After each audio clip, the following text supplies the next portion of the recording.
적은 능력으로 주님을 배반하지 않는 교회라는 주제를 가지고 같이 은혜 나누는 시간 갖도록 하겠습니다.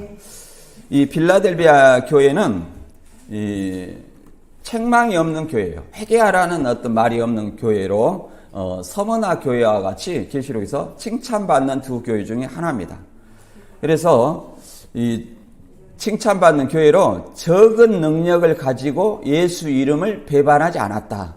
그래서 배교하지 않았다. 배도하지 않았다. 이렇게 말하고 내가 인내의 말씀을 지켰은즉 장차 다가올 시험의 때를 면하게 해주겠다. 이렇게 말씀하시고 그리고 이제 이기는 자에게 하나님의 성전의 기둥이 되게 하시고 또 하늘에서 하나님의 이름과 또 새 예루살렘의 이름과 예수님의 새 이름을 이기는 그 위에 기록해 주겠다. 이렇게 말씀하고 있습니다.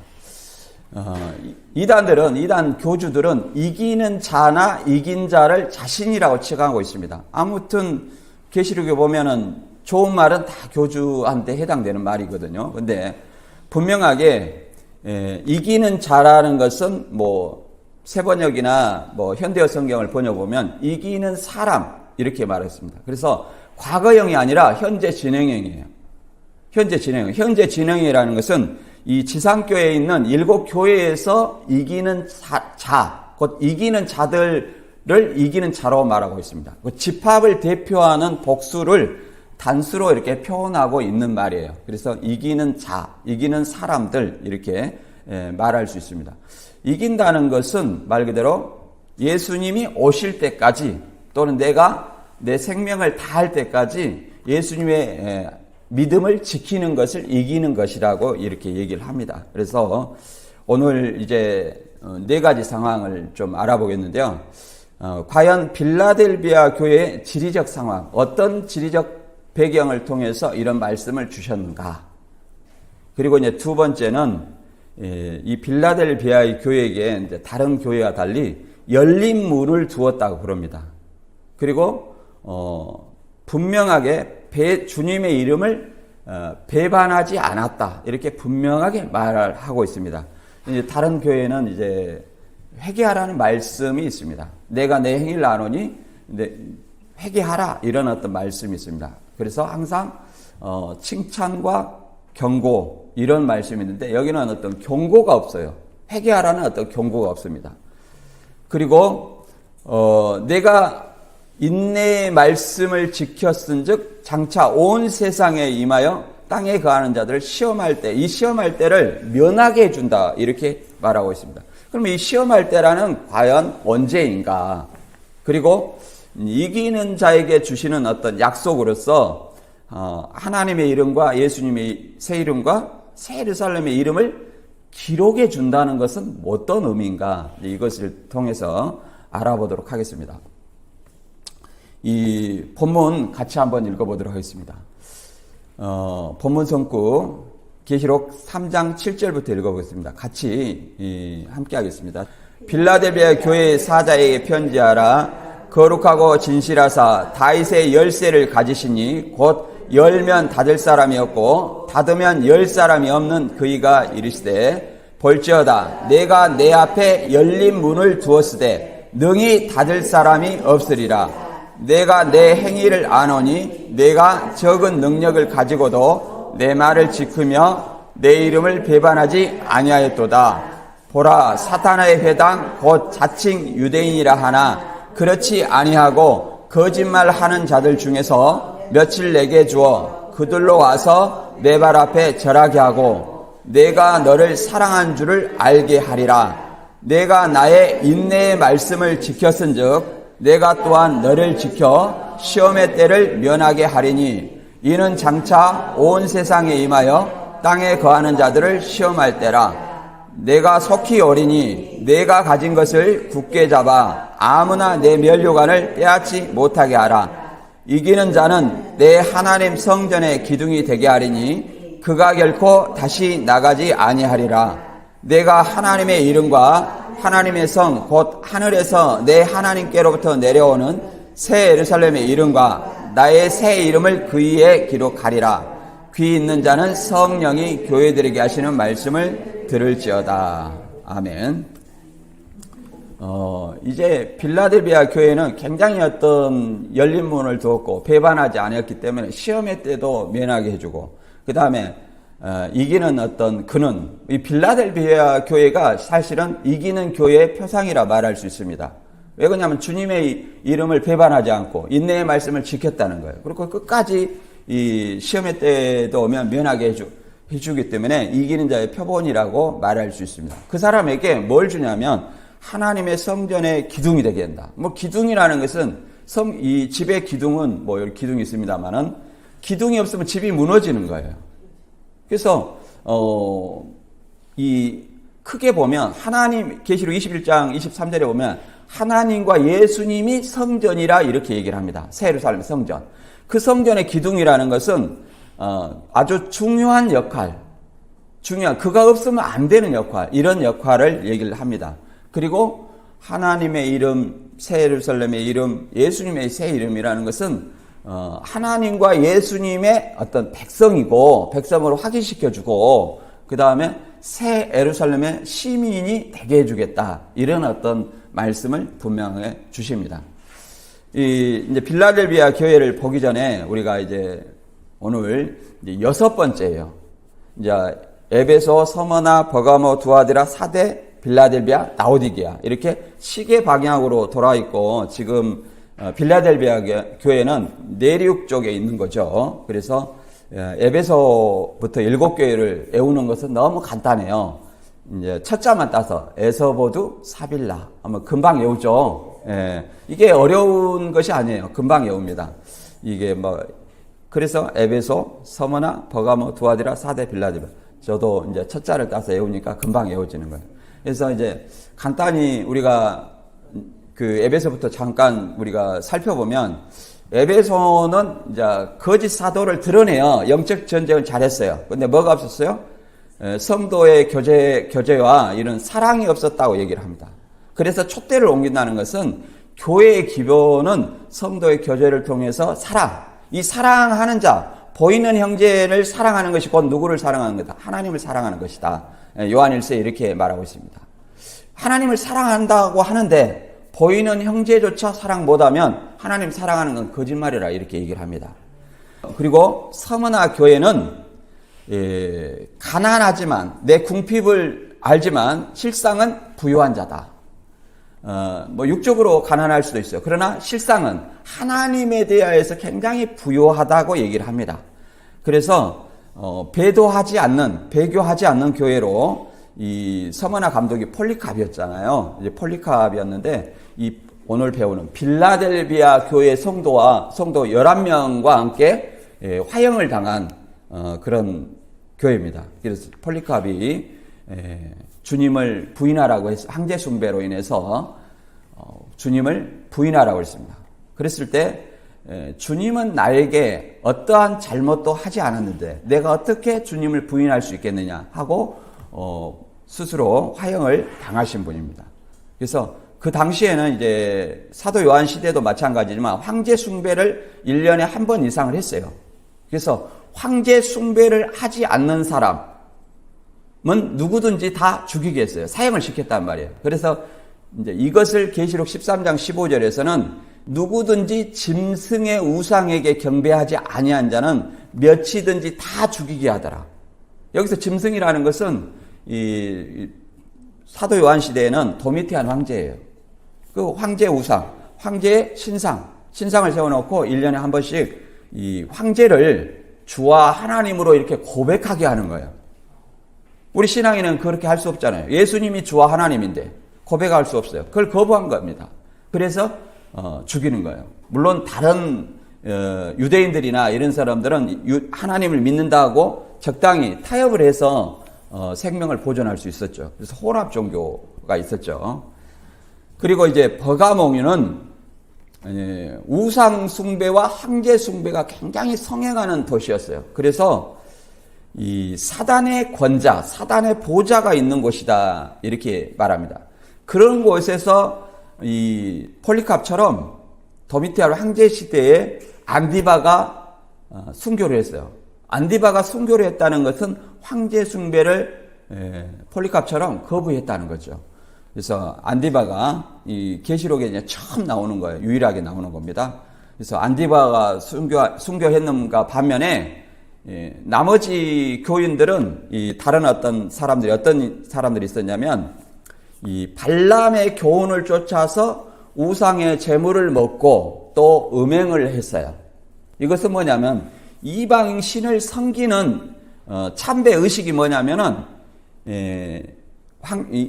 우상을 숭배하고 제우스나 아폴론이나 아뎀이나 이런 어떤 우상을 숭배하고 거기서 드려진 제물, 돼지고기나 이런 것들을 먹습니다. 같이 나눠 먹고 그게 우상의 제물이에요. 비진리가 아니라. 그리고 그 성전 안에 여사제와 매매춘을 하는 것이 뭐예요? 이방 신을 섬기는 하나의 참배 의식으로 행해졌어요. 근데 이것은 하나님의 진노를 사게 하는 어떤 범죄입니다. 근데 이것을 이 버가모 교회는 하나님의 종들이, 일부 하나님의 종들이 거기에 하나님을 믿는다 하면서, 예수님을 믿는다 하면서 그것을 동참했다는 거예요. 그리고 이제 두아디라 교회는 에베소 교회와 대조적입니다. 이 사랑과 섬김과 이런 것들은 봉사 이런 것들은 굉장히 풍족했어요. 나중에 가면 갈수록 이런 것들을 더 열심히 했어요. 그러나 뭐가 부족했냐면 이단에 대한 어떤 대처가 부족했죠. 대처가 부족해가지고 이세벨의 음행과 우상숭배를 용납을 했어요. 이세벨의 음행. 마찬가지 버가모하고 비슷하죠. 이걸로 봤을 때 이제 소아시아 지금 터키 지방의 7교회잖아요. 그래서 소아시아 이쪽 지방의 황제 숭배와 우상 숭배가 성행했다는 것을 알 수 있습니다. 그리고 이제 우리가 이 학번에 배운 사대교회. 사대교회는 살았다 하나 죽은 교회라고 그랬습니다. 살았다 하나 죽은 교회. 살았다 하는 것은 겉으로 보기에는 신앙인이라는 거예요. 주요조한다는 거죠. 그러나 그 내면을 보면 이름은 죽은 자라는 거예요. 하나님 볼 때 죽은 자라는 거죠. 그래서 그런 교회 가운데에서 흰 옷을 입고 주님과 동행하는 몇 명이 있었어요. 본보기 그런 사람이 있었죠.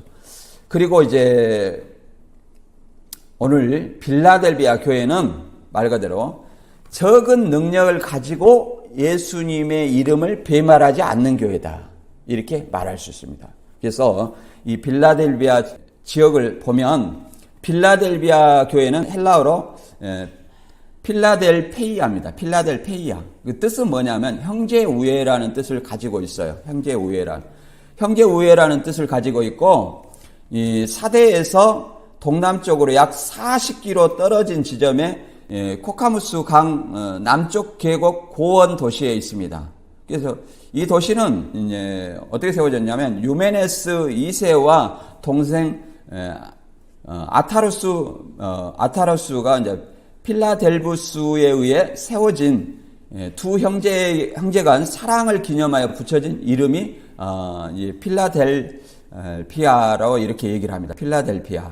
그래서 서머나와 누디아는 이제 니디아라고 얘기를 하죠, 오늘날에. 서머나와 누디아 왕국으로 가기 위해 먼저 둘러야 하는 도시로 동방의 관문이라고 이렇게 얘기를 합니다. 그래서 여기 이 도시는 포도의 주산지로 그 술의 신 누구냐면 디오니수스가 있어요. 술의 신 디오니수스. 이것은 이제 노마어로 보면은 이걸 바쿠스라고도 합니다. 바쿠스는 이제 우리가 바카스라고도 하죠. 우리가 약국에서 사 먹는 이 드링크 있잖아요. 그것이 이제 바카스잖아요. 그걸 먹고서 피로를 회복하죠. 이게 술의 신의 이름에서 따온 것입니다. 이걸 숭배했어요, 이 도시가. 그래서 AD 17년에 이 도시는 굉장히 큰 지진이 있었어요. 그래서 지진에 취약한 지대라고 이렇게 얘기할 수 있습니다. 지진에 있어서 10개의 다른 도시와 빌라델비아를 초토화시켰어요. 그때 이제 티베리우스 황제가 다른 도시 재건 후에 이제 이 도시를 재건 후에 감사하는 의미로 황제 숭배가 이제 정착이 됐습니다. 여기도 이제 황제 숭배가 있었죠. 그리고 이곳은 네오코스로 황제 예배를 위한 신전 관리자가 됐습니다. 그래서 이교도 축제와 이교도 제사 의식이 확산이 됐어요. 그리고 유대교 회당이 있었고, 유대교 회당이 있었다는 것은 자칭 유대인이라 하나 사탄의 회당이라 그러죠. 서머나 교회도 마찬가지였지 않습니까? 여기서는 이제 그리스도 교회를 이제 핍박하는 것이 아니라 이렇게 황제 숭배로 이렇게 비방하는 것이 아니라 거짓말하는 자들이다, 이렇게 얘기를 하고 있죠. 거짓말하는 자. 그들은 그리스도인들을 고소하기 위해서 교회에 많은 어떤 박해를 했습니다. 그리고 현재 지진으로 남은 어떤 교회 기둥만 남아 있어요. 그래서 이 계시록 2장 3장에 나타난 소아시아 7교회 중 가장 짧은 역사에도 불구하고 아시아가 이슬람 교도들에 의해 짓밟힐 때 기독교의 유일한 보루로 신앙적인 면에서 가장 칭찬받는 교회였다, 이렇게 말하고 있습니다. 또 이제 그러나 한편 빌라델비아 교회는 어떻게 세워진지는 알려진 바가 없어요. 그러나 단지 암미아라는 여선지자가 교회를 관할하며 AD 100년경에서부터 160경의 부흥을 이룬 것으로 추정을 하고 있습니다. 이때 기독교로 개종하는 유대인들도 있었으나 교회를 반대하고 박해하는 유대인들이 많이 있었다고 얘기를 합니다. 근데 이제 신천지는 계시록의 7교회를 뭐라고 하냐면 7사람이라고 그래요. 유재열, 장막성절 7사람. 교회는 에클레시아로 부르심을 받은 자의 모임, 곧 공동체를 얘기를 합니다. 그리스도인의 공동체. 근데 한 사람이 한 교회라는 거예요. 그럼 이것을 이단 교주들은 모방을 하는 거거든요. 그러면 빌라델비아 교회는 누구냐, 이런 말이 나와요. 누구냐? 그러면 신광일씨라고 말합니다. 7사람 중에 신광일씨. 왜 신광일씨가 빌라델비아 교회냐? 이제 제가 거기서 잠깐 배울 때 이런 말이 있습니다. 배도한 7교회, 배도한 7사자, 이렇게 얘기를 하거든요. 근데 이제 서머나 교회는 배반하지 않았다, 이런 말이 없잖아요. 그냥 죽도록 충성해라, 회개하라는 말이 없어요. 그게 이제 그때 거기서 배울 때는 이것도 배도했는가 보다 막연히 이렇게 생각을 했습니다. 그런데 이제 빌라델비아 교회는 열린 문을 줬고 배반하지 않았다, 이렇게 분명한 말이 있어요. 그래서 제가 이렇게 물어봤어요. 강사님, 왜 빌라델비아 교회는 배반하지 않았다고 했는데 배도한 7교회라고 말합니까? 이렇게 물어봤어요. 그랬더니 이렇게 말합니다. 신광일 씨가 장막성전에서 열린 문을 두었기 때문에 신천지에 왔다. 그렇기 때문에 열린 문이고 배도하지 않았다, 이렇게 얘기를 했어요. 근데 그때 거기에 당시에는 어떤 말로 합리화를 해도 그냥 그렇구나, 이렇게 믿게 됩니다. 이 논리적으로 판단하거나 생각을 하지 않아요, 그냥. 근데 이제 나와서 생각을 해보니까 배도한 7교회도 배도한 7교회도 아니고 배도한 5교회라 하면 좀 유사하게 맞을 것 같아요. 배도한 5사자라 해도. 왜 그러냐면 서머나와 빌라델비아 교회는 배도하지 않았잖아요. 그래서 맞지 않고, 또 이 배도하지 않았다, 배도의 의미를 우리는 이게 다른 번역 보면은 배교, 배도, 폐역, 범죄, 이런 어떤 뜻으로, 다양한 뜻으로 사용합니다. 또 배도라는 뜻이 한자로 오면 도를 등지고 떠난다, 이런 말씀을 등지고 떠난다. 이거는 예수님을 등지고 떠나는 거예요.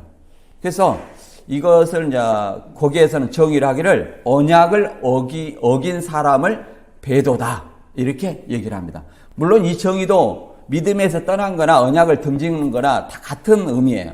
왜 그러냐면 예수 그리스도를 믿는 사람은 이미 새언약 백성이에요.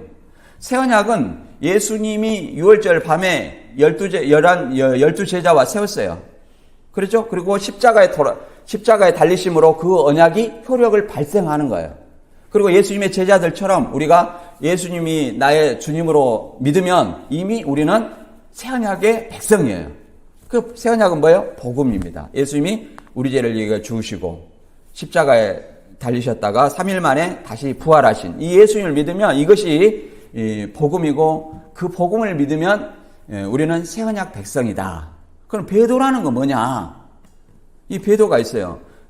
배도라는 것은 예수님을 등지고 떠나거나 예수님이 아닌 다른 예수, 곧 이단 교주들을 믿는 것은 뭐예요? 배도라고 말할 수 있어요. 여기서는 예를 들어서 배교라 말할 수 있는 것은 황제 숭배나 우상 숭배. 예수님을 믿으면서 황제 숭배나 우상 숭배가 이것도 배교예요. 그리고 예수님을 믿다가 너무 힘들어서 신앙을 포기하는 거예요. 그러니까 신천지에서 이단에서 나와요. 잘못됐다고. 나와가지고 신앙을 계속해야 되는데 그걸 포기하는 거예요. 그러니까 예수님의 입장에서는 거기 이단에 있으나 신앙을 포기하는 자나 똑같아요, 사실은. 어떤 자? 배도한 자로. 그냥 사회적으로 보면 하나의 젊은 인생을 건전한 사회인으로 만들어준 것뿐이에요. 예수님의 입장에서는 거기를 믿으나 신앙을 포기하거나 다 뭐예요? 불신자로 지옥 가는 거다. 그래서 우리는 불신자도 예수님 앞으로 돌아오게 해야 되고, 이단에 미혹된 그들도 주님 품으로 다시 돌아오게 하는 그런 어떤 사역이 있는 겁니다.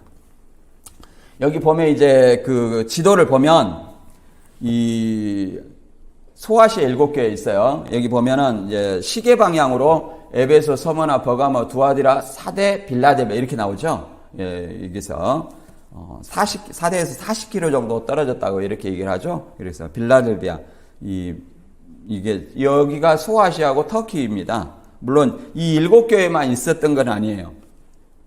보면은 주위에 밀레도도 있었고 아소도 있었고 또 미들렌에 사모 등 이런 어떤 여러 교회가 그 당시에 있었어요. 그러나 이제 대표적으로 7교회를 칭한 겁니다. 7이라는 것은 완전수예요. 충만한 수라고 이렇게 말하기 때문에 그 당시에 모든 어떤 교회를 대표할 뿐 아니라 더 나아가서는 시간과 공간적으로 오늘날의 모든 교회를 이렇게 대표하는 것이다 말할 수 있습니다. 그리고 그 다음 그림 보면 이 지진에 무너지고 남은 터예요. 이렇게 빌라델비아 교회. 그리고 이런 이제 지진에도 무너지지 않는 이 굉장히 큰 기둥이 있잖아요. 이게 빌라델비아 교회 터입니다. 이게 성지순례 가가지고 구경하는 사람들 있죠. 예. 안 가도 이렇게 그림으로 구경할 수 있어요. 이게 성지순례입니다, 우리. 예. 그리고 이 술의 신 디오니소스. 이것은 그리스 로마 신화에 나온 12신 중에 그 술의 신이 있어요. 술의 신, 이 술의 신 디오니소스를 그리스어로 말하면 디오니소스지만 로마로 하면 이걸 바쿠스 또는 바카스라고 얘기를 한답니다.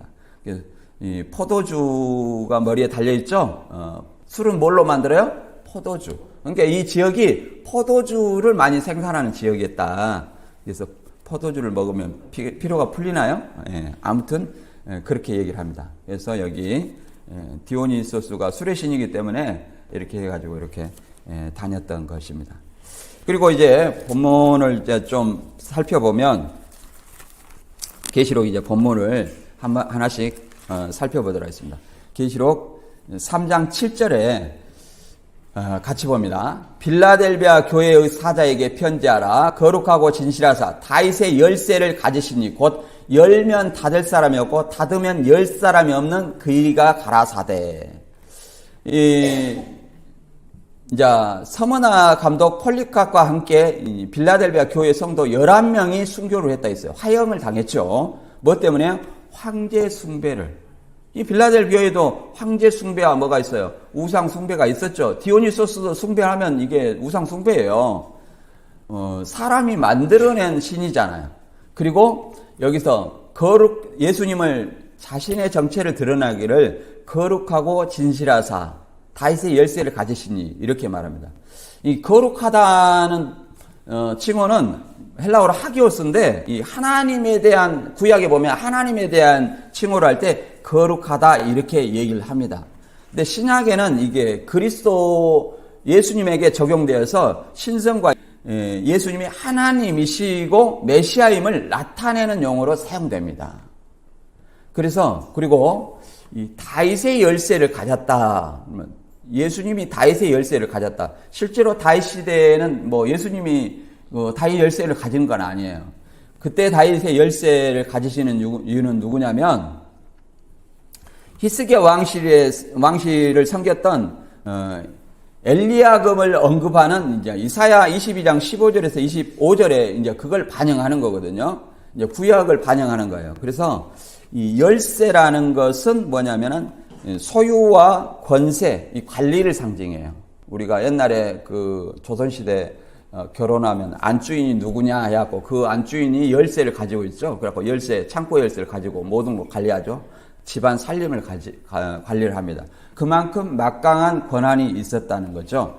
근데 이제 이 히스기야 왕시 때 이제 국고를 맡고 있던 셈나 대신이 이제 하나님 앞에 범죄해서 그 셈나 대신에 엘리야김이 이 다윗의 집 열쇠를 맡아가지고 다윗의 집 전체를 관리하는 권세를 받았어요.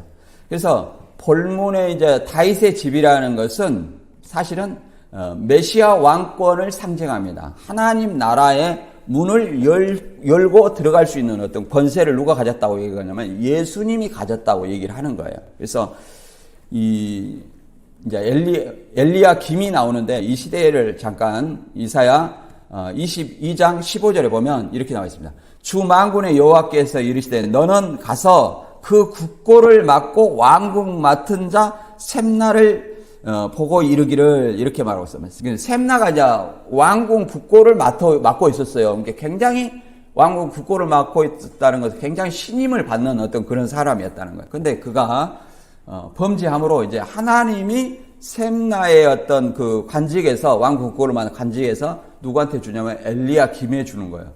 이제 19절 이하에 보면 내가 너를 내 관직에서 쫓아내면 내 지위에서 낮추리니 그날에 내가 hil기야의 아들 내 종 엘리야김을 불러 내 옷을 그에게 입히며 내 띠를 그에게 띄워 힘있게 하고 내 정권을 그의 손에 맡기리니 그가 예루살렘 주민과 유다의 집의 아버지가 될 것이며 내가 또 다윗의 집 열쇠를 그의 어깨에 두리니 그가 열면 닫을 자가 없고 닫으면 열 자가 없으리라. 이 말을 인용하는 거예요. 그래서 이 굉장한 어떤 권세를 가졌던 이 엘리야김을 반영해서 예수님에게 이 다윗의 열쇠를 가졌다 이렇게 얘기를 합니다. 다윗의 왕권은 곧 하나님 나라의 왕권을 상징해요. 그리고 예수님은 이 열쇠를 가지신 분으로 계시록에는 1장 18절에 사망과 음부의 열쇠를 가졌다 이렇게 얘기를 합니다. 그러면 예수님을 통해서만이 어디를 갈 수 있다? 하나님 나라를 들어갈 수 있다는 것을 이걸 설명하고 있는 거예요. 오늘날 뭐 다른 예수가 우리나라에 굉장히 많잖아요. 교주들을 얘기합니다. 교주들이 적그리스도예요. 다른 예수. 그를 통해서는 하나님 나라에 들어갈 수 없어요. 그런데 이 예수님이 천국의 열쇠를 누구한테 줬냐면 마태복음 16장 16절에 보면 같이 한번 펴보세요. 여기는 한번 읽어보도록 하겠습니다. 마태복음 16장 16절 시몬 베드로가 대답하여 이르되 주는 그리스도여 살아계신 하나님의 아들이니이다. 예수께서 대답하여 이르시되 바요나 시몬아 내가 복이 있도다. 이를 내게 알가니는 혈육이 아니요 하늘에 계신 내 아버지시니라. 이건 무슨 말이냐면 예수님에 대한 신앙 고백을 하는 거예요. 예수는 주요 살아계신 그리스도요 살아계신 하나님의 아들이다 이런 신앙 고백을 하는 거예요. 이걸 아무나 할 수 있는 것이 아니라 이것을 알게 하니는 누구다? 살아계신 하나님이다 이렇게 얘기하는 거예요. 고전 12장 3절에도 예수님을 주라고 시인할 수 있는 것은 성령의 능력으로 하지 아니하고는 할 수 없다고도 이렇게 되어 있습니다. 이런 베드로의 신앙 고백 위에 뭘 세우냐면 이제 18절에 같이 읽어보겠습니다. 또 내게 이르노니 너는 베드로라 내가 이 반석 위에 내 교회를 세우리니 음부가 권세를 이기지 못하리라. 내가 천국 열쇠를 내게 주리니 내가 땅에서 무엇이든지 매면 하늘에서도 매일 것이요 내가 땅에서 무엇이든지 풀면 하늘에서 풀리리라. 말하고 있습니다. 그래서 베드로라는 뜻이 반석이에요. 그러면 이 베드로 한 사람을 얘기하는 건 아니에요. 베드로 한 사람이라면 뒤에 바로 이제 예수님이 십자가에 죽겠다고 얘기하니까 주여 절대 일이 주님께 미치지 아니합니다. 이렇게 얘기를 했어요. 그러니까 뭐라고 말합니까? 사단아 내 뒤로 물러가라. 이렇게 얘기했어요. 그러면 베드로만 상징한다면 베드로가 뭐 사단입니까? 그런 어떤 논리가 되는 거예요. 그래서 이것은 무슨 말이냐면 베드로를 통해서 예수님을 그러잖아요. 하나님의 뜻대로 믿는 사람이 뭐예요? 반석이죠. 그 반석 위에 뭘 세워요? 교회를. 하나님의 뜻대로 이 교회를 세워서 이 교회 위에 뭘 줘요? 천국 열쇠를 준다. 그래서 하나님 나라는 그럼 누구를 통해서 하는? 교회를 통해서만이 간다는 거예요. 하나님의 뜻대로 하는 교회를 통해서만이 어디를 간다? 천국에 간다고 이렇게 설명하고 있는 거예요. 다른 것을 얘기를 하는 것이 아닙니다. 그리고 이제 열린 문에 대해서 한번 다시 계시록 가서 보도록 하겠습니다. 계시록 3장 8절에 보면 내가 내 앞에 열린 문을 두었을 때 능히 다질 사람이 없으리라. 내가 내 일을 아노니 내가 적은 능력을 가지고 내 말을 지키며 내 이름을 배반하지 아니하였도다. 이 열린 문을 두었다가 하니까 여기를 뭐 휴거를 했다 하는 사람도 있어요. 그러나 이거는 휴거를 얘기하는 것이 아니라 하나님 나라에 들어갈 수 있는 권한을, 문을 열어줬다. 자, 우리 교회도 문을 열어놨습니다. 열어놓으면 아무나 들어올 수 있는 거예요. 그 문을 통해서. 그걸 얘기를 하는 거예요. 그래서 열린 문을 두었을 때 능히 닫을 사람이 없으라. 그래서 예수님이 열어놨기 때문에 예수님을 통해서는 들어갈 수 있다는 거예요. 누구든 예수님을 통해서 들어갈 수 있다. 그래서 이 천국으로 들어가는 구원의 문을 상징합니다. 그래서 이 적은 능력을 가지고 이름을 배반하지 않았다. 예수님 말씀을 지키고 배반하지 않았다는 것은 황제 숭배나 우상 숭배를 하지 않았다. 이렇게 볼 수 있죠. 오늘날에는 세상과 타협하지 않았다는 얘기예요. 이 믿음을 지키고 세상과 타협하지 않았다는 거예요. 세상의 유혹이 얼마나 많습니까? 그 오늘날 일요일날 교회 오기 굉장히 힘듭니다. 그러잖아요. 오늘 좀 비가 오거나 날씨가 꿉꿉하고 그러면 교회 가야 돼 말아야 돼 하고 이렇게 고민하다가 에라 그냥 자빠져자 이렇게 된단 말이에요. 이것이 뭡니까? 타협하는 거예요. 내 자신과 타협하고 이게 뭐예요? 결국은 그런 어떤 믿음 없는 행위로 나타난다는 거예요. 근데 적은 능력을 가지고도 예수님 말을 지키며 내 이름을 배반하지 않았다. 결국은 적은 능력이라는 것은 교인들의 신분이나 지위와 예적 능력을 하나님은 따지지 않아요. 그걸 아주 보잘것없어도 주님은 그런 분을 통해서 하나님의 능력을 나타내시기를 즐겨하신다는 거예요. 고전 1장 26절에는 뭐라고 말하냐면 형제들아 너희 부르심을 보라. 육체를 따라 지혜로운 자가 많지 아니하며 능한 자가 많지 아니하며 문벌 좋은 자가 많지 아니하였도다. 그러나 하나님께서는 세상에 미련한 것들을 택하사 지혜 있는 자들 부끄럽게 하려 하시고 세상에 약한 것들을 택하사 강한 자들을 부끄럽게 하시며 하나님께서 세상의 천한 것들과 멸시받는 것들과 없는 것들을 택하사 있는 것들을 패하려 하시나니 이는 아무 육체도 하나님 앞에서 자랑하지 못하게 하려 하심이라.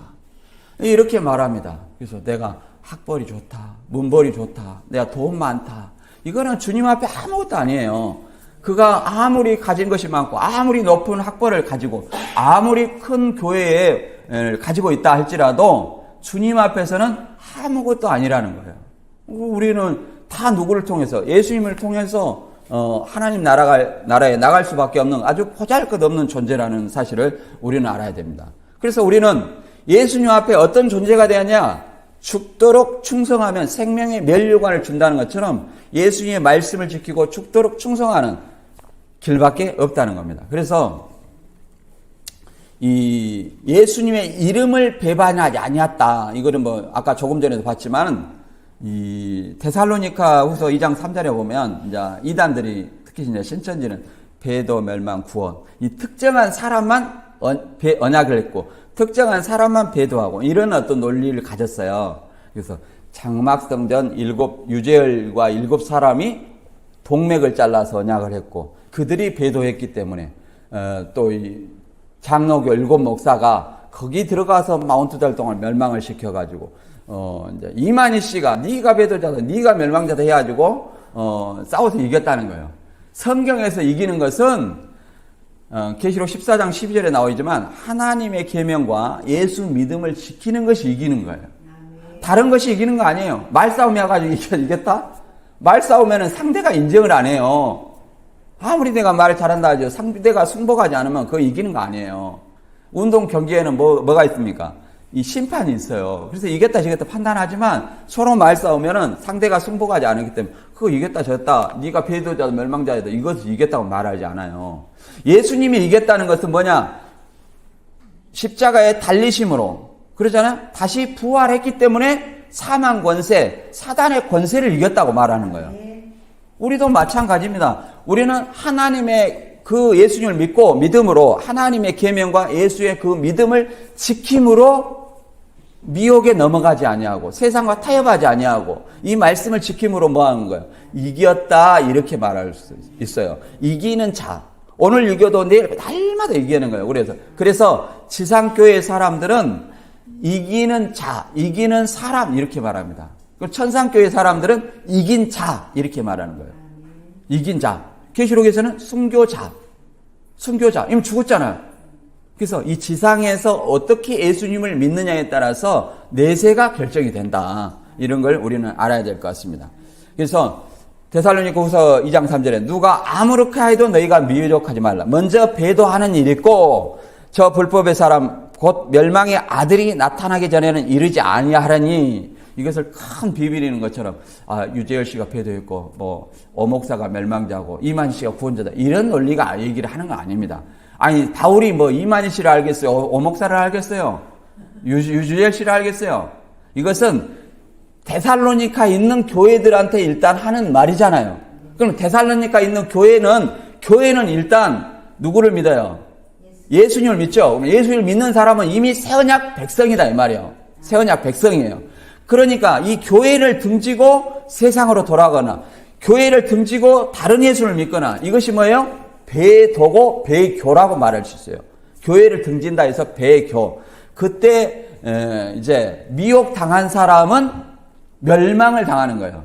적 그리스도들과 거짓 선지자들이 미혹당하는 것이고 그들이 멸망자고 멸망을 당하는 거예요. 영원히. 세상의 미혹때도 마찬가지예요. 세상으로 돌아가는 것도 세상의 미혹이잖아요. 그것도 멸망이라고 말할 수 있는 거예요. 그런 사람들이 많이 있을 때 예수님은 뭐 한다는 거예요? 예수님께서 재림하시겠다. 그렇게 말씀하시는 거예요. 뭐 특정한 사람이 네가 배도자다, 네가 멸망자다. 그것은 그 사람 얘기고 성경은 전혀 상관없습니다. 그래서 이 언약을 동맥 잘랐다 이건 아니에요. 언약이라는 것은 후약에서는 짐승을 희생시켰어요. 그 짐승의 피로 어떻게 했습니까? 백성한테 뿌려가지고 우리가 이 말씀을 지키리이다 하고 언약을 세운 거예요. 그것이 뭐냐? 시내산에서 율법입니다. 율법, 십계명, 율법이에요. 그러면 예수님의 언약은 어떻게 생겼냐? 6월절 밤에 포도주와 떡으로 이걸 기념하라 하시고 세웠어요. 이걸 새 언약이라고 말씀하시고 그 포도주와 떡이 예수님 말씀 이걸 얘기하는 거 아니에요. 예수님의 내 피와 살을 먹으라고 말해요. 예수님의 죽음을 믿는 거예요. 죽음을 믿는 것이 피와 살을 먹는 거라니까요. 그러니까 예수 피와 살을 대신해서 포도주와 떡으로 기념하라는 것은 예수님의 죽음을 기념하는 거예요. 죽음을 믿고 기념하는 거예요. 그래서 예수님이 십자가의 죽으심으로 언약이 효력을 발생해요. 그래서 이 언약이란 말이 헬라어로 디아데케인데 뭐라고 말하냐면 유언으로 개혁한 거라는 번역했어요. 유언도 뭐라고 그래요? 살아있을 때 하고 살아있을 때 언제든지 바꿀 수 있죠. 죽은 시점부터 사망 시점부터 언약의 효력이 있는 거예요. 그래서 이 히브리서 9장 16절에는 유언은 유언한 자가 죽어야 되나니 이 유언은 그 사람이 죽은 후에야 유언한즉 유언한 자가 살아있을 동안은 효력이 없느니라. 그래서 이단들이 동맥 잘랐건 모가지를 잘랐건 이거 아무 의미 없어요. 자기 동맥을 자를 때 이건 자해예요.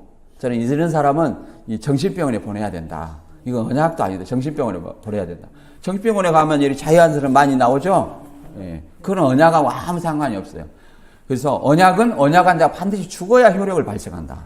그 예수님이 6월절 밤에 포도주와 떡으로 제자들과 새 언약을 세우시고 십자가에 돌아가심으로 그 언약 효력을 발생한 거예요. 이제 어떤 이들은 오순절날에 뭐 새언약이 발생했다 그런데 그건 아닙니다. 오순절날에 성령이 강림해서 본격적으로 복음을 전파를 했죠. 복음을. 그겁니다. 이제 이런 어떤 사회 속에서 이제 사단의 회가 등장합니다. 3장 9절에 보면 보라 사단의 회당 곧 자칭 유대인을 하나 그렇지 아니하고 거짓말하는 중에서 며칠 내게 주어 그들로 와서 내 발 앞에 절하게 하고 내가 너를 사랑하는 줄 알게 하리라 이렇게 말하고 있습니다. 이 유대인들은 이 이사야 60장 14절의 말씀처럼 이 자기들을 멸시한 자가 네 발 앞에 엎드려서 굴복한다는 어떤 말씀처럼 그렇게 할 거라고 열방이 이제 자기한테 굴복할 거라고 생각했었어요. 그러나 이 오히려 자기들이 왜 사단의 해라고 얘기를 하냐면 사탄이다 계시록 보면 짐승이다 이렇게 나오죠. 다 하나님의 백성을 핍박하고 미혹하는 자들을 그렇게 표현하는 거예요. 하나님의 백성을. 거짓 선지자를 뭐라고 말합니까? 양의 탈을 쓰고 너희에게 나오는 일이라고 말하죠. 양의 탈 쓴 일이. 그 짐승으로 얘기하는 거예요. 그래서 이 사단의 회당 곧 자칭 유대인이라는 이 사람들이 예수 그리스도를 믿는 사람들과 배치되잖아요. 그래서 핍박을 했다는 거예요. 서문화 교회에서는 이제 황제 숭배를 거부하고 평화를 배척하는 자라고 해가지고 고발하게 순교를 당하게 하는 어떤 역사로 있었죠. 이 거짓말하는 자들이 내 발 앞에 절하게 하고 내가 너를 사랑하는 줄 알게 한다는 것은 유대인들이 뭐예요? 아까 배경 봤지만 그리스도인으로 개종하는 걸 얘기해요. 개종이에요. 이것이 뭐 몇 사람 뭐 실상으로 뭐 왔다 이런 얘기를 아닙니다. 예. 그리고 유대인이라는 것은 오늘날 유대인은 이 문자적 혈통 유대인이나 이스라엘 얘기를 하는 거 아니에요. 표면적 유대인이 아니라 이면적 유대인이에요. 할례는 몸에 하는 것이 아니라 어디에요? 마음에 하라는 거 할례를. 그리고 이스라엘이 다 이스라엘이 아니라는 거예요. 오직 이삭으로부터 난 자라야 이스라엘이라는 거예요. 이삭을 상징하는 인물은 누굽니까? 예수 그리스도예요. 예수 그리스도를 믿는 자만이 오직 이스라엘이라고 말할 수 있어요. 이스라엘 12지파라고 말할 수 있는데 오늘날에는 혈통이 아니기 때문에 무슨 지파는 얘기를 안 해요. 그 대표적으로 왜 이스라엘 12지파를 상징하는 12제자를 세웠습니까? 그런데 12제자 중에 유다가 배신함으로 mattia를 세워서 성령이 강림하고 복음을 전했어요. 그래서 첫 번째로 사도행전 12장에 야고보가 죽었지만 다시 세우지 않았어요. 그것은 예수님의 12제자를 통해서 복음이 전파되어야 되는 거예요. 그래서 우리 마음의 성전이 12기둥을 통해서 세워져야 된다는 것을 말하고 있는 거예요. 그래서 이제 이런 어떤 복음을 전할 때 우리는 항상 박해와 핍박이 있습니다. 핍박과 박해 그리고 죽음이 그 당시에는 있었어요. 그래서 인내의 말씀, 핍박으로부터 인내의 말씀 이렇게 말합니다. 계시록 3장 10절 읽어보겠습니다. 내가 나의 인내의 말씀을 지켰은즉 내가 또한 너를 지켜 시험의 때를 면하게 하리니 이는 장차 온 세상에 임하여 땅에 거하는 자를 시험할 때라. 내가 속히 오리니 내가 가진 것을 굳게 잡아 아무나 내 면류관을 빼앗지 못하게 하라. 그래서 내가 가진 것은 적은 능력이라고 하죠. 주님을 믿는 그 마음, 그 적은 능력을 끝까지 예수님 올 때까지 굳게 잡아서 내 면류관, 생명의 면류관 이걸 빼앗기지 못하게 하라. 그렇게 말합니다. 근데 여기서는 인내의 말씀을 지켰은즉 그러면 예수님의 말씀, 이 복음을 믿고 지키는 것이 굉장히 인내가 필요하다는 거예요. 황제 숭배 박해도 있고 또 뭐가 있습니까? 유대인의 박해도 있죠. 이런 것 속에서 내가 주님의 복음을 믿고 사수하는데 굉장히 인내가 필요하다. 이렇게 인내의 말씀을 지키면 시험의 때를 면하게 한다는 것은 언제냐? 장차 온 세상에 임하여 땅에 거하는 자들을 시험할 때라. 그래서 물론 우리 앞에 당면한 어떤 시험의 때도 있겠지만 마지막 때에 온 세상에 임하여 그러니까 마지막 때에 임하는 시험한 땅에 가는 모든 자들을 시험할 때가 있다고 이렇게 얘기를 합니다. 그래서 이 누가복음 21장 34절에는 이렇게 말합니다. 너희는 스스로 조심하라. 그렇지 않으면 방탕함과 술 취함과 생활의 염려로 마음이 둔하여지고 뜻밖의 그날이 덕과 같이 너에게 임하리라. 이날은 온 지구상에 거하는 모든 사람에게 임하리라. 예수님이 마지막 임할 때 뭐가 있냐면 시험한다는 거예요. 뭘로 시험하냐? 땅에 거하는 자들을 시험한다고 그랬죠. 그래서 계시록 13장 8절에는 뭐라고 말하냐면 죽임을 당한 어린 양의 생명책에 창세 이후로 이름이 기록되지 못하고 이 땅에 사는 자들은 다 짐승에 경배하리라. 누구든지 귀가 있거든 들을지어다. 그래서 어린 양의 생명책에 농명되는 것은 어떻게 해서 농명이 된다고 그랬어요? 예수 그리스도의 복음을 믿는 자들은 이미 생명책에 농명됐는데 그 핍박 속에서 예수님을 부인하면 흐려지는 거예요. 지워진다는 거죠. 그러니까 기록된 것을 전제하는 거예요. 예수 그리스도를 믿는 사람을. 그래서 예수 그리스도를 믿는 사람은 생명책에 농명된 자죠. 기록된 자는 이 땅에 사는 자들은 다 짐승에 경배하리라. 그러니까 예수 그리스도를 제대로 믿지 아니한 사람은 짐승의 미혹이 올 때에 다 경배한다는 거예요. 물론 1차적으로 노마 황제 숭배나 우상 숭배가 되겠죠. 더 나아가서 마지막 때에 이제 오는 적그리스도의 미혹이 있겠죠. 그때 다 경배하게 된다는 거예요. 이것을 면하게 해주는 것이 뭐예요? 인내의 말씀이다. 이렇게 얘기를 하고 있습니다. 그 다음에 이제 이기는 자, 이런 어떤 상황에서 이기는 자에 대해서 한번 알아보도록 하겠습니다. 계시록 3장 12절에 보면 이기는 자는 내 하나님의 성전의 기둥이 되게 하리니 그가 결코 다시 나가지 아니하리라. 내가 하나님의 이름과 하나님의 성 곧 하늘에서 내 하나님께로부터 내려오는 새 예루살렘의 이름과 나의 새 이름을 그 위에 기록하리라. 귀 있는 자는 성령이 교회들에게 하시는 말씀을 들을지어다. 그러니까 이 빌라델비아 교회에게만 말하는 것이 아니에요.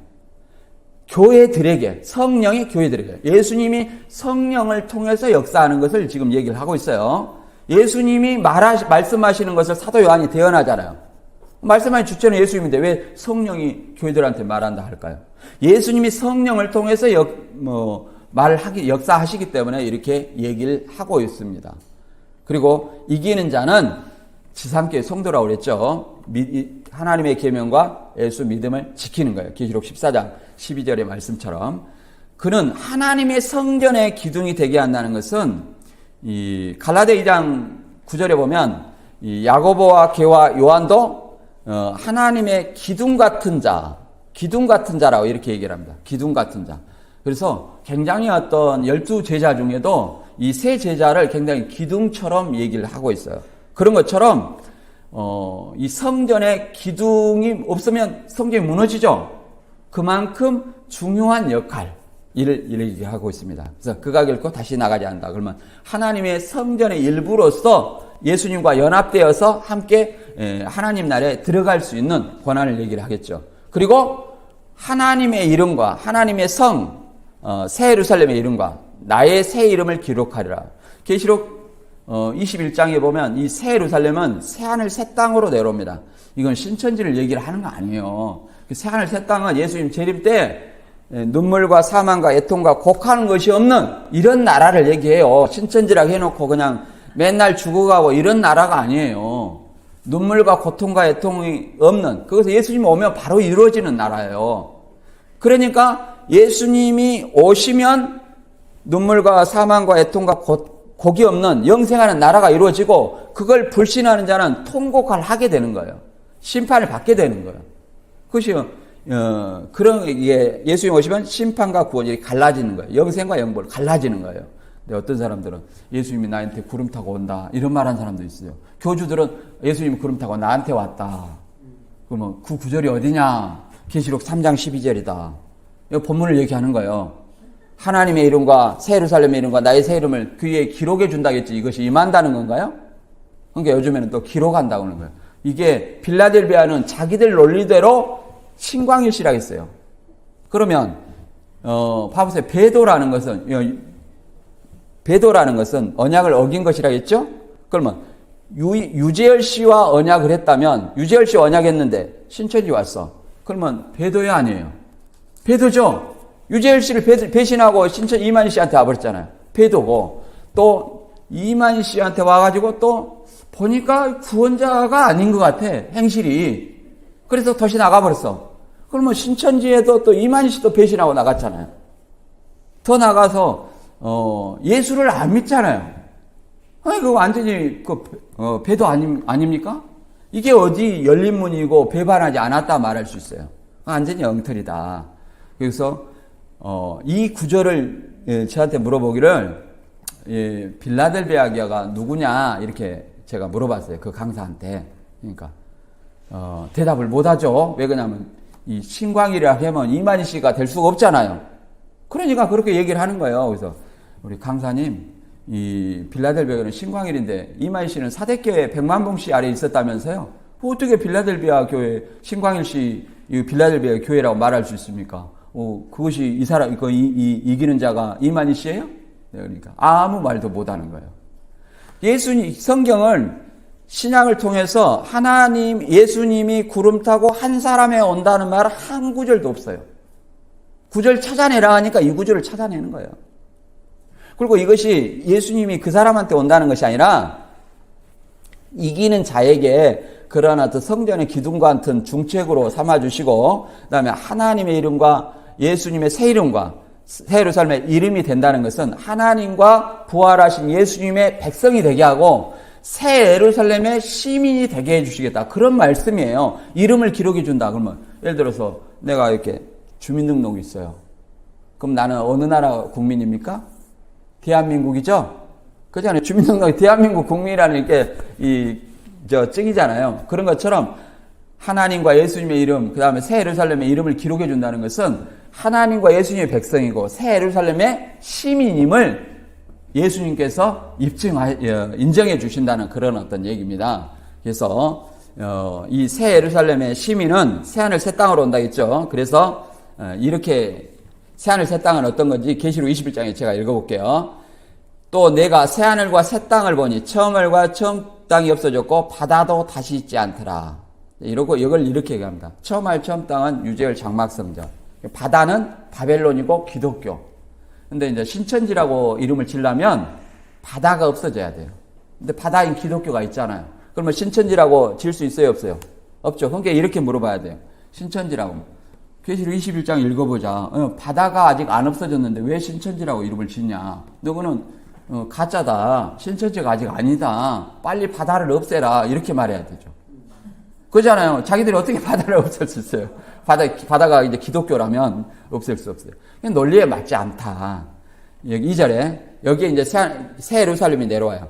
내가 보매 거룩한 성 새 예루살렘이 하나님께로부터 하늘에서 내려오니 그 준비한 것이 신부가 남편을 위하여 단장한 것 같더라. 그래서 이 준비해가지고 새 예루살렘이 새 하늘 새 땅으로 예수님과 함께 이제 내려오는 거예요. 그때 4절에 모든 눈물을 그 눈에서 닦아주시니 다시는 사망이 없고 애통하는 것이나 곡하는 것이나 아픈 것이 다시 있지 아니하리니 처음 것들이 다 지나갔습니다. 그러잖아요. 우리는 신앙하는 목적이 여기에 있는 거예요. 다른 데 있는 거 아니에요. 모든 눈물을 눈에서 씻기시고 사망이 없고 애통하는 곡하는 것이 없다. 그러면 이 예수님의 내가 나라에 하나님 나라에 재림할 때까지는 또 하나님 나라에 들어갈 때까지는 뭐예요? 눈물도 사망도 애통도 곡하는 것이 있는 것이 지극히 정상이에요. 이런 속에서 우리는 뭐예요? 하나님의 말씀을 인내로 지켜야 돼요. 그래서 히브리서 10장 36절은 이렇게 말하고 있습니다. 너희가 인내가 필요하면 하나님의 뜻을 행한 후에 약속을 받기 위함이라. 약속은 영생이라고 그랬어요. 영생을 약속을 받기 위해서는 뭐가 필요해요? 인내가 필요하다. 그래서 인내의 말씀을 지켰은즉 시험의 때를 면하게 해준다. 이렇게 말합니다. 다시 오늘 말씀 정리하고 마치겠습니다. 빌라델비아 교회는 적은 능력을 가지고 믿음에 신실하고 유대인들로부터 오는 어떤 핍박에 굴하지 않고 잘 이겨내고 있었습니다. 그래서 믿음으로 살아내며 사명을 다하는 것은 큰 능력이나 이렇게 학벌이나 또 부나 세상의 어떤 권위나 이런 것이 아무도 필요 없어요.